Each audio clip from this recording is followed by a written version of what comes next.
Have problem? Yes. The baby's muscle power and muscle tone is slightly weakened. Delay 1 month. Oh. Yeah.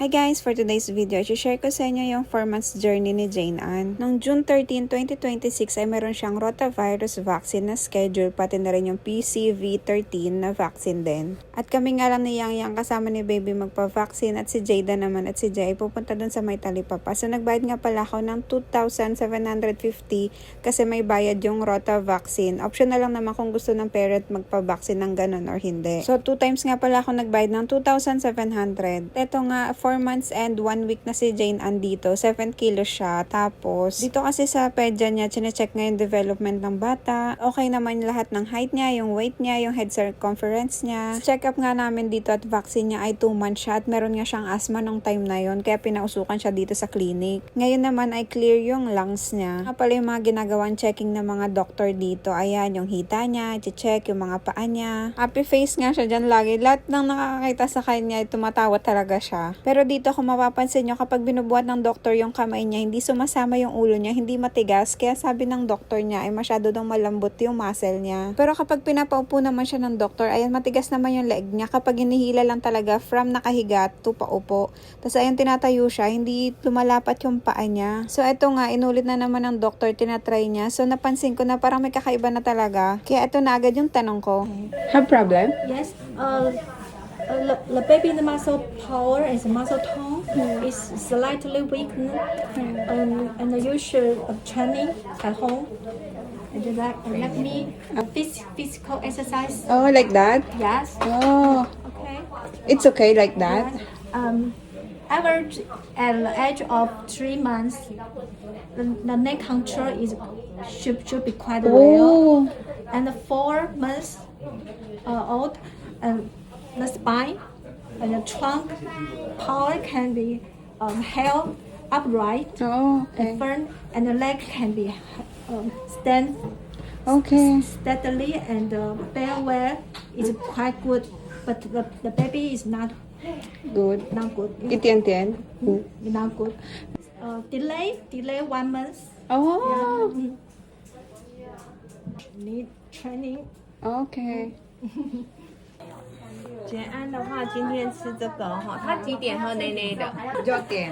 ？9点。对。好，那等一下他吃完这个之后，30分钟内不可以让他吃手手跟吃奶嘴，也不可以喝奶奶。 30 minutes. 对，30 minutes。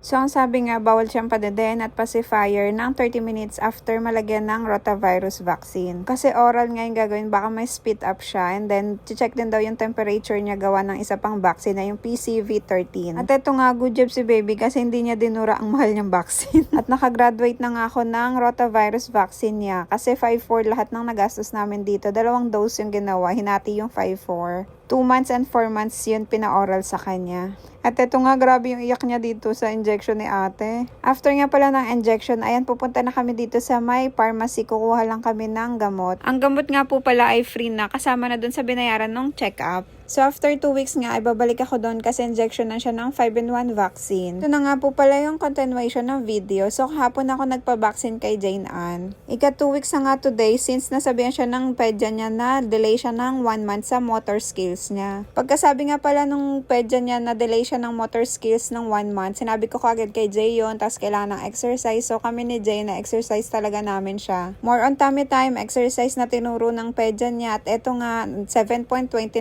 na siya. Ang laki niya na agad. 2 weeks pa lang, laki na nang nagain niya. 2 nga lang pala kami nagpa-check up niya ni baby kasi may pasok si mama Yang Yang niya. At eto na nga, check na siya ng pedya niya at meron siyang kaunting asthma today. Since mild lang, no need na pausukan. Tapos chinek nga yung bone muscle niya at very good na siya. Hindi ko nga buong na video pero very good siya. Okay. Thank you. At sobrang ligaya ko nga kasi nag-improve talaga yung muscle tone niya at kayang-kaya na talagang tumayo, tapos yung ulo niya ay kayang-kaya na niya. At eto nga, nagulat ako kasi nung in-injection na siya, hindi talaga siya umiyak. Siguro dapat ganun yung yung style, hawakan yung tuhod niya. After injection nga pala, pumunta lang ako dito sa pharmacy, kukuha ako ng gamot pang lagnat, pang 38 degree lang papainom yun. Tapos nangingi din ako sa doktor niya ng ointment para sa mga kagat-kagat ng lamok. Kasi free naman yun ibibigay. So guys, sobrang happy ako kasi okay na yung motor skills ni baby. Last time kasi naka-check yung kailangan i-monitor, ngayon okay na. Laging makikinig talaga sa mga payo ng doctors. Kaya happy kaming uuwi at okay na ng motor skills ng aming baby. Hanggang dito na lang. Salamat sa panonood. Please don't forget to like and follow. Bye-bye!